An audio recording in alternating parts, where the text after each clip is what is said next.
Very well, and thank you very much, Terry, for having me here today.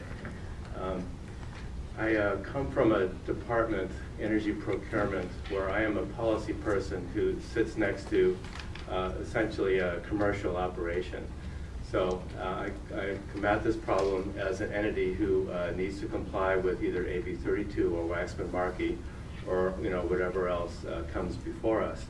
And in doing so, as a compliant entity, I'm always looking for the compliance pathway. I'm also, though, sort of in terms of larger objectives, I have two. One is, what is the path to achieve long-term emissions reductions? And that's not only in 2020, which is the ARB target, but also up and beyond to 2050. And the second is, because we have customers, how do we do this in a manner that keeps our customer costs in a reasonable range as we essentially go through this journey? So, and obviously you can see there's some tension between the two. I've been asked to talk about the effects of climate policy on the California economy.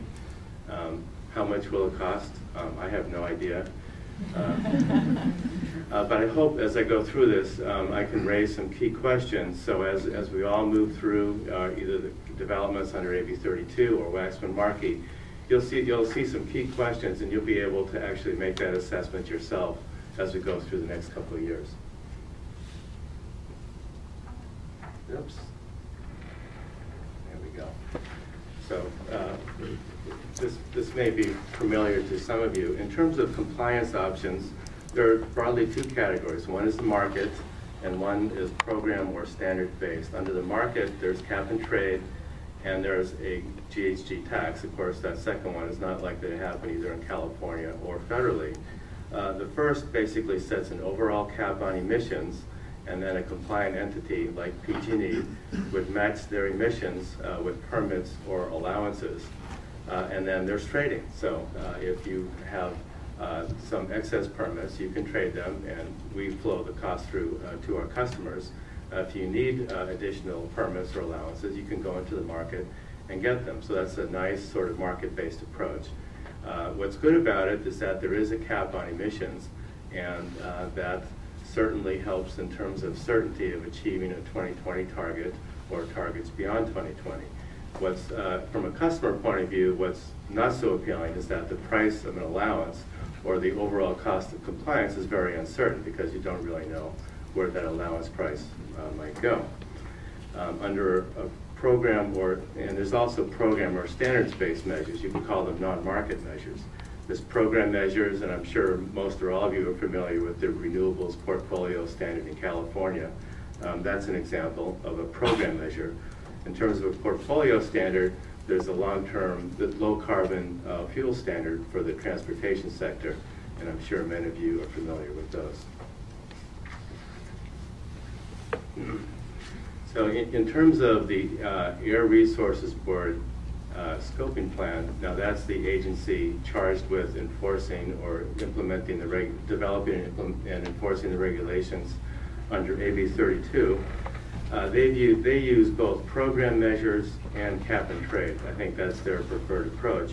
You can see as you look at these numbers, in the electric sector, there's about the emissions reductions that they're hoping for is around 47 million metric tons in total. From other program measures, 93 million metric tons, and that, as you can see, results in the vast majority of emissions reductions they're hoping for out of their overall program, leaving about 34 million metric tons of emissions reductions that would occur as a result of the cap and trade market.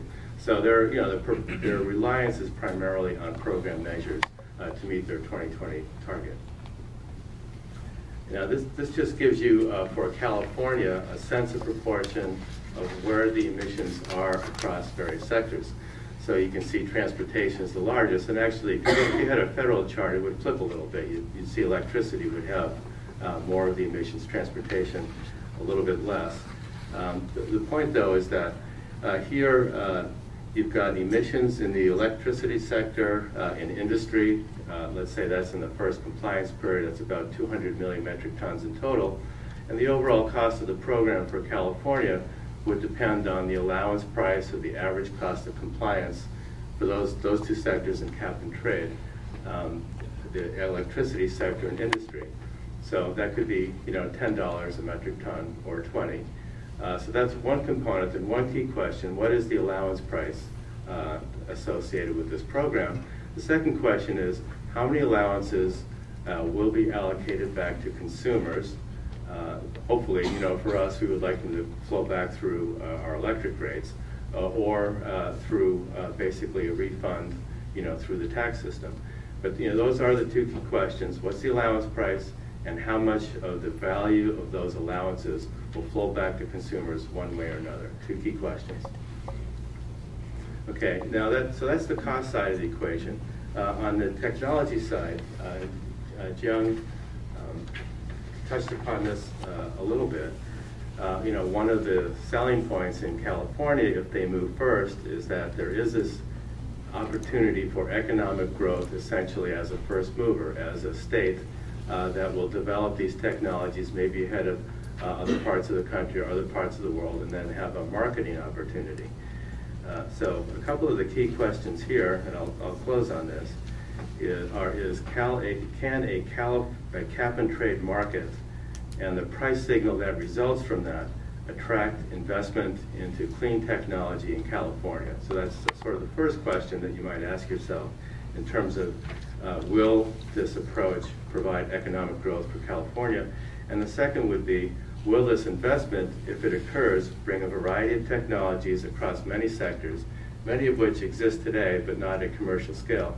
Will they bring them to commercial scale so they can actually be applied in the various sectors to essentially realize these emissions reductions? If so, you know, this approach can certainly be a key driver of economic growth in California for a very long time to come. And that concludes my remarks. Thank you.